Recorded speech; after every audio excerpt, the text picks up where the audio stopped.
Salut les amis, j'espère que vous allez bien. Alors les amis, la vidéo qu'on a regardée ces jours-ci, la vidéo de Samuel Eto'o qui s'en prend à l'envoyé du ministre ou bien au représentant du ministre, c'est une vidéo qui n'est vraiment pas digne du Cameroun. On a aussi un Eto'o qui s'en prend directement à l'entraîneur de football et vraiment c'est une vidéo qui n'est pas digne du Cameroun.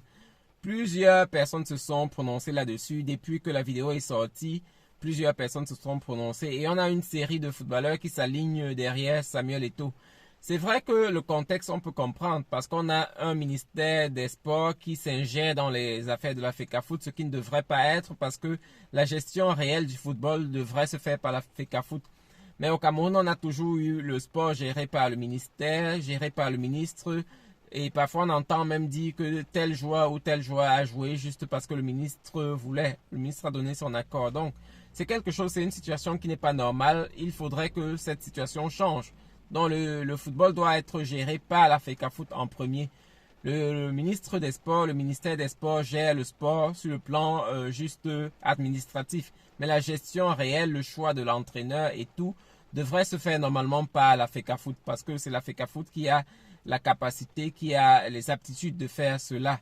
Maintenant, la situation avec Eto'o, le problème c'est qu'avec Eto'o, on a quelqu'un qui est aussi très violent, qui s'en prend lorsqu'il n'est pas content, qui s'en prend à n'importe qui et de n'importe quelle manière. C'est pour cela que c'est une situation qui n'est pas normale parce qu'on a un Eto'o qui est injurieux à la limite et qui va se prononcer de façon qui n'est pas honorable, du moins d'après son niveau, d'après son statut.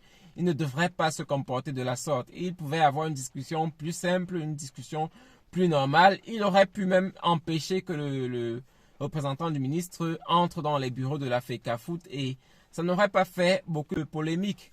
Mais la manière avec laquelle il s'en est pris, c'est une manière qui n'est pas louable, qui n'est pas raisonnable. Donc, il va s'attaquer au représentant du ministre. Après, il va s'en prendre à l'entraîneur lui aussi. Et c'est vraiment une situation qui n'est pas normale. J'ai vu des footballeurs qui disent que vraiment Eto'o, oui, on le félicite parce qu'il est un homme fort, il est un homme juste, il est un homme je ne sais pas trop quoi. Mais la réalité, c'est que toute personne normale devrait condamner cette discussion-là. Du moins, si on prend juste l'échange qu'on a vu. Déjà, la situation, normalement, ne se serait pas retrouvée sur les réseaux sociaux parce que on connaît Eto'o. C'est lui qui aime toujours filmer les choses. On a vu les images des vestiaires, ce qui ne se fait pas ailleurs. Donc, on a Eto'o qui veut montrer sa puissance et qui a toujours quelqu'un qui va filmer et envoyer au public. Donc, c'est une situation qui n'est pas normale et c'est une situation à dénoncer.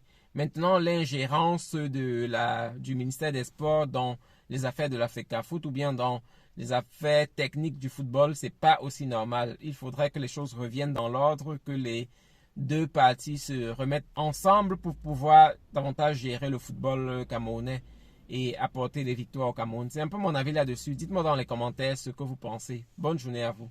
Bye.